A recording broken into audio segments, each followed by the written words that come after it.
Pernahkah kalian bertanya-tanya, mengapa warna hijau seolah terlarang di pantai Parangtritis? Di balik debur ombaknya yang megah dan pasirnya yang legam, pantai di selatan Yogyakarta ini menyimpan sebuah misteri yang telah hidup ratusan tahun. Sebuah legenda tentang penguasa gaib Laut Selatan, Nyai Roro Kidul.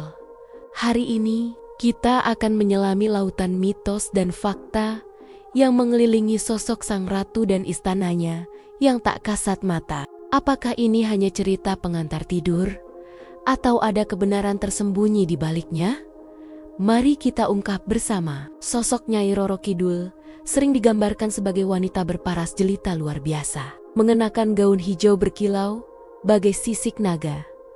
Dengan mahkota kerang, menghiasi rambut hitamnya yang panjang tergerai. Aura mistisnya begitu kuat, memancarkan pesona sekaligus kewibawaan yang tak tertandingi.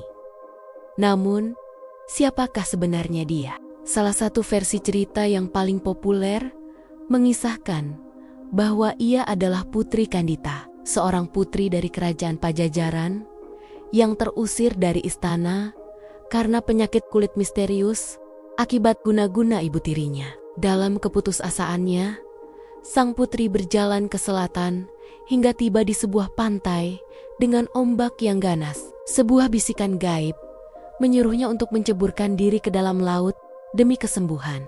Ajaib, begitu ia masuk ke dalam air, penyakitnya lenyap seketika. Namun, ia tak bisa kembali ke daratan. Ia diangkat menjadi penguasa alam gaib Laut Selatan, abadi dalam kecantikannya dan dikenal sebagai Nyai Roro Kidul. Legenda ini tak berhenti di situ. Hubungan spiritual antara Nyai Roro Kidul dengan Raja Mataram Islam menjadi babak baru yang tak terpisahkan. Konon, Panembahan Senopati, pendiri Kesultanan Mataram, bertapa di tepi pantai ini untuk memohon kekuatan dalam menyatukan tanah Jawa. Pertapaannya menggetarkan istana bawah laut, membuat sang ratu muncul menemuinya. Dari pertemuan itu, terjalinlah sebuah perjanjian sakral. Nyai Roro Kidul berjanji akan membantu dan melindungi Raja Mataram beserta keturunannya. Sementara sang raja dan penerusnya harus menghormati kekuasaannya. Ikatan ini sering diinterpretasikan sebagai pernikahan mistis antara Raja Jawa dengan penguasa Laut Selatan, sebuah simbol penyatuan antara kekuatan daratan dan lautan. Sebagai wujud penghormatan atas perjanjian sakral itu, Keraton Yogya dan Surakarta hingga kini masih rutin menggelar upacara labuhan. Ini adalah ritual agung di mana benda-benda milik sultan, seperti potongan kuku, potongan rambut, hingga pakaian bekas, dilarung ke laut sebagai persembahan untuk sang ratu. Seorang abdi dalam sepuh keraton mungkin akan bercerita dengan hikmat. Labuhan ini bukan sekadar tradisi, nah. Ini adalah cara kami menjaga harmoni, menjaga janji leluhur kepada Kanjeng Ratu, agar tanah Jawa ini tetap ayam tentrem, dijauhkan dari mara bahaya. Upacara ini menjadi bukti hidup betapa dalamnya kepercayaan masyarakat Jawa terhadap entitas gaib yang menjaga lautan mereka. Kepercayaan ini juga meresap ke dalam kehidupan sehari-hari masyarakat pesisir. Para nelayan sebelum melaut seringkali meletakkan sesaji sederhana berupa bunga, kemenyan, dan hasil bumi di tepi pantai. Kami ini cuma numpang cari rezeki di rumahnya Kanjeng Ratu, ujar seorang nelayan Parubaya sambil memperbaiki jalannya. Ya, kita harus kulonuwun, minta izin. Jangan sombong, jangan takabur. Laut ini ada yang punya. Etika tak tertulis pun berlaku bagi siapa saja yang datang ke Parangtritis.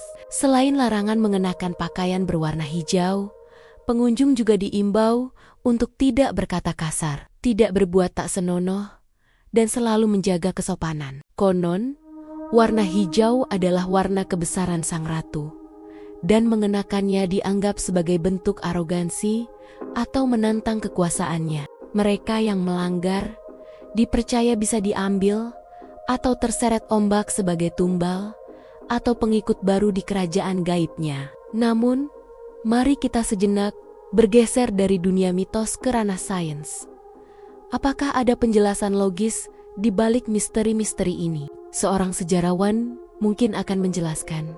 Catatan tentang penguasa Laut Selatan sudah ada sejak era pra-Islam. Sosok ini adalah personifikasi dari kekuatan alam yang dahsyat. Larangan warna hijau secara historis bisa jadi merupakan cara leluhur kita untuk menciptakan aturan keselamatan.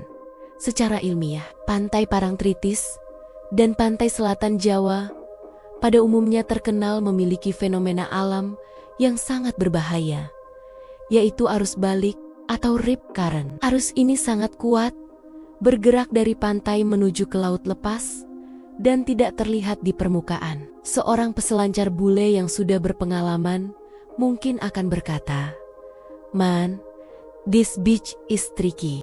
The waves are powerful. But the real danger is the rip. It can pull you out in seconds. Even the strongest swimmer can fight it." Arus inilah yang menjadi penyebab utama banyaknya kasus pengunjung terseret ombak. Lalu, bagaimana dengan larangan warna hijau? Penjelasannya ternyata cukup logis. Warna air laut di selatan Jawa cenderung biru kehijauan. Jika seseorang yang memakai baju hijau terseret arus, ia akan sangat sulit terlihat oleh tim SAR dari kejauhan. Pakaiannya akan berkamuflase dengan warna air laut, mempersulit proses pencarian dan penyelamatan. Jadi, mitos ini sejatinya adalah bentuk kearifan lokal kuno yang dibungkus dalam narasi mistis untuk memastikan keselamatan jauh sebelum ada papan peringatan modern. Kisah Nyai Roro Kidul telah meresap begitu dalam ke dalam nadi budaya Indonesia. Sosoknya muncul di berbagai film, sinetron, lukisan, hingga lagu. Ia menjadi ikon yang merepresentasikan kekuatan, misteri, dan kecantikan alam Indonesia. Seorang pengunjung dari luar kota mungkin akan berbagi pengalamannya.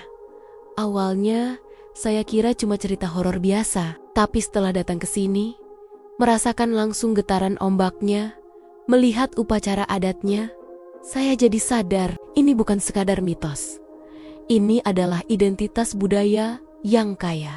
Jadi, saat kita berdiri di tepi pantai Parangtritis, menatap cakrawala di mana langit bertemu dengan lautan yang bergelora, kita dihadapkan pada dua dunia. Dunia legenda yang penuh dengan cerita tentang ratu gaib, istana bawah laut, dan perjanjian sakral. Di sisi lain, ada dunia sains yang berbicara tentang arus balik, palung laut, dan hukum fisika. Keduanya tidak harus saling meniadakan. Justru, keduanya saling melengkapi, membentuk sebuah narasi utuh tentang Parangtritis. Legenda Nyai Roro Kidul adalah sebuah mahakarya kearifan lokal. Ia mengajarkan kita untuk menghormati alam, untuk tidak sombong di hadapan kekuatannya yang maha dahsyat. Sementara sains memberi kita pemahaman untuk waspada dan alat untuk menjaga diri. Jadi, nikmatilah keindahan Parangtritis, resapi budayanya, dengarkan kisah-kisahnya. Namun tetaplah berpijak pada akal sehat dan utamakan keselamatan. Hormati mitosnya, patuhi sainsnya, karena di sanalah letak kebijaksanaan sejati dalam menikmati pesona alam Indonesia. Terima kasih sudah menyimak perjalanan kita kali ini. Jangan lupa untuk menyukai video ini jika kalian merasa mendapatkan wawasan baru. Bagikan juga ke teman kalian dan tulis di kolom komentar apa pendapat kalian tentang legenda Nyai Roro Kidul. Sampai jumpa di petualangan berikutnya.